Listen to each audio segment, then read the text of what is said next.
Hello everyone, I'm Tom Slivick. Welcome to TSPN's News for today. Let's take a look at our headlines. Officials warned that state fire fee bills were being mailed out to property owners, including $11,600 in Amador County. The Amador Water Agency moves to form a voluntary facilities district for future Amador Water System hookups and finance the transmission pipeline bond. Local developers sound off in support of AWA forming the Community Facilities District for Amador Water System. Assessors and rural counties react to state fire protection fee notices, which were to be mailed out Monday, July 30th. And in the second half of the news, I'll speak with George Wendt, president of OARS, Outdoor Adventure Guides of Angels Camp, about the BLM pilot study looking at opening the McCallum River to commercial rafting. So stay with us. We'll have these stories when I return from the other side of the break. You're watching Amador County's #1 news and sports leader, TSPN. Hi everyone and welcome back. The state of California announced Friday it is sending out advance notice of the California Fire Prevention Fee Bill that is coming soon, including $11,569 of the bills to Amador County property owners. Amador County Assessor Jim Rooney said the fee is to be billed at $150 per inhabitable structure on property which lies in state response areas. Rooney said he had not been contacted by the state and did not know how the state determined which property would be affected. Rooney said there are 23,000 properties in the county, and the state on Monday was planning to mail 11,569 bills to Amador County alone. Notices will go out alphabetically, starting with Alameda, Alpine, Amador, and Butte counties. The next 8 counties would be notified of pending bills by August 3rd. A viewer at firepreventionfee.org showed a map of SRA areas by county and showed yellow highlights of the areas considered to be state responsibility areas covering the majority of Amador County.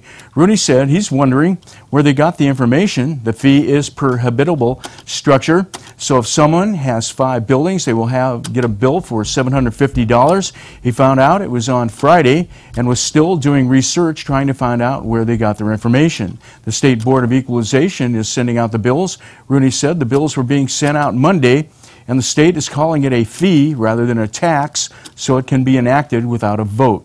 A notice to property owners from the state said the legislature passed a law signed by the governor to require some property owners to pay a fee for state fire prevention services in their areas. The notice will go out to property owners identified by the California Department of Forestry and Fire Protection that the properties are located in a designated area. The advance notice said the owner of the property within this area, you will soon receive a bill requiring you to pay up to $150 per habitable structure. After you receive your bill, you will have 30 days from the date on the bill to send the payment or protest the amount of the bill in writing. The Regional Council of Rural Communities on Friday announced the billing notices and planned a press conference to address the issue. Amador Water Agency directors voted 4-1 Thursday, July 26, to move toward forming a voluntary community facilities district of 20,000 acres with 16 different landowners, setting an August 27th public hearing for the purpose of forming the CFD. Director Rich Farrington voted against the resolution to form CFD #1 for Amador Water System, saying he would rather form some sort of committee to help the public understand the CFD, which will help finance the debt service of the Amador transmission pipeline and also pay toward expansion of water capacity. Director Art Troy suggested they send CFD information issue to the Outreach Committee to get it off the table. AWA General Manager Gene Mancebo said 16 property owners petitioned the agency to form the CFD, which will have annual special taxes of different types levied per equivalent dwelling unit. Those are EDUs.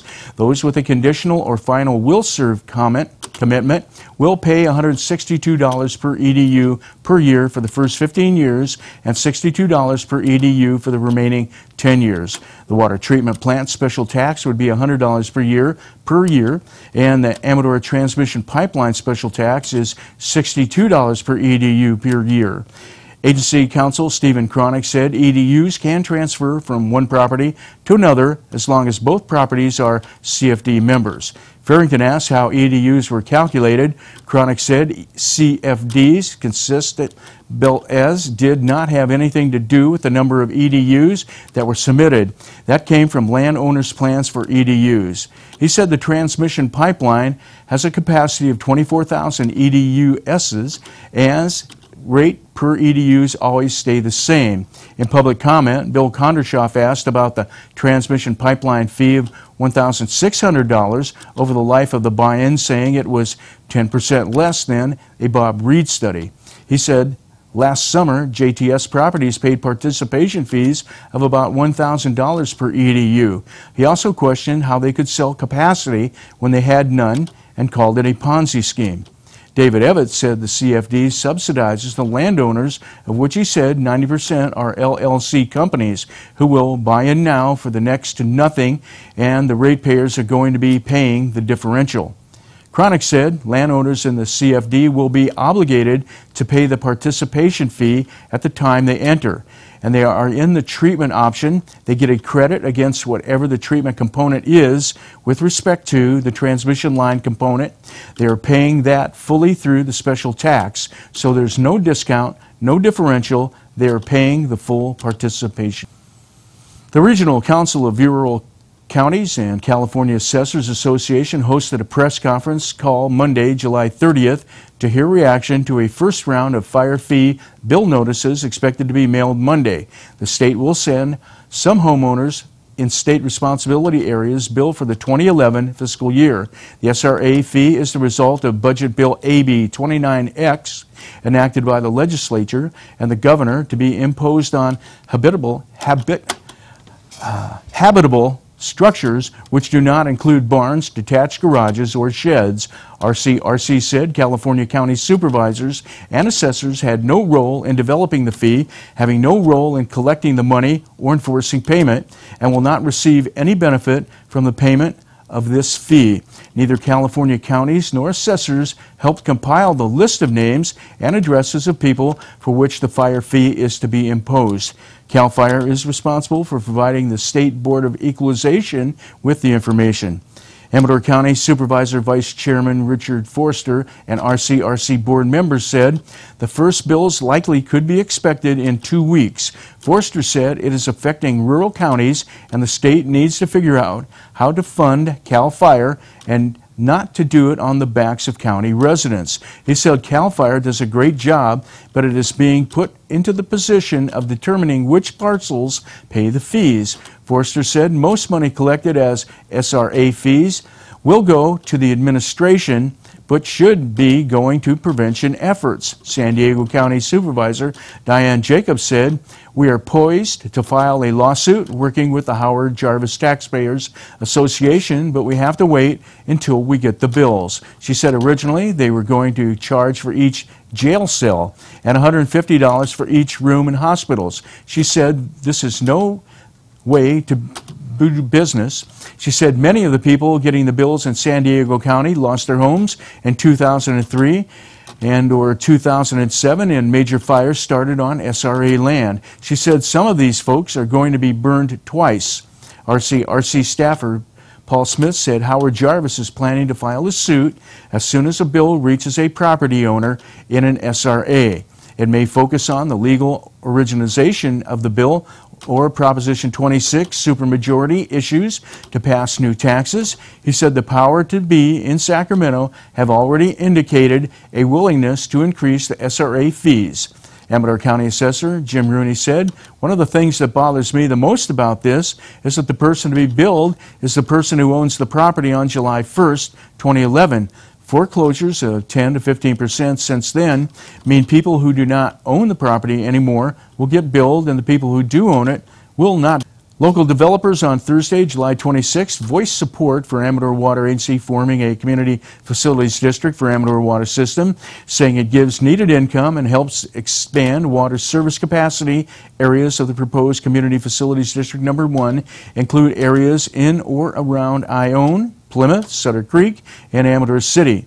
Bob Reeder of Reeder Sutherland said fees are certainly nowhere near the $4,000 in old fees based on a 2007 study. Reeder said people getting in the CFD for the treatment will not be required to fund the whole new plant, which is unrealistic.